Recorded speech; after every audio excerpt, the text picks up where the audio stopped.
Kabisote, nasubukan mo na ba ang pork Mongolian style pero with Pinoy twist?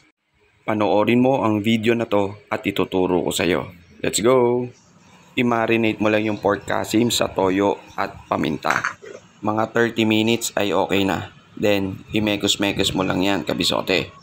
Habang nakamarinate, prito mo yung patatas at carrots. After maprito, i-sear mo muna yung binabad mo na pork kasim. Kapag lumabas na yung natural na mantika niya, ilagay mo na yung mga aromatics, bawang, sibuyas at luya. Then mekos-mekos lang.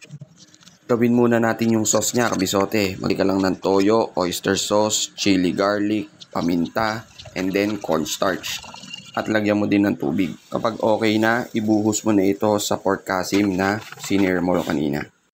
Konting mekos-mekos, then ibalik mo na yung pinrito mong patatas at carrots. Then lagyan mo ng bell pepper, tapos sesame oil at green peas. Oh, 'di ba? Nakatapos na naman tayo ng isang recipe. Pag ganun-ganun lang, kabisote.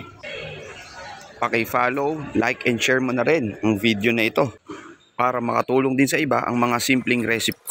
For reference, ilalagay ko sa comment ang mga ingredients niya, kabisote. Ayun na nga. Ano pang iniintay mo, kabisote? Tara, kakain na!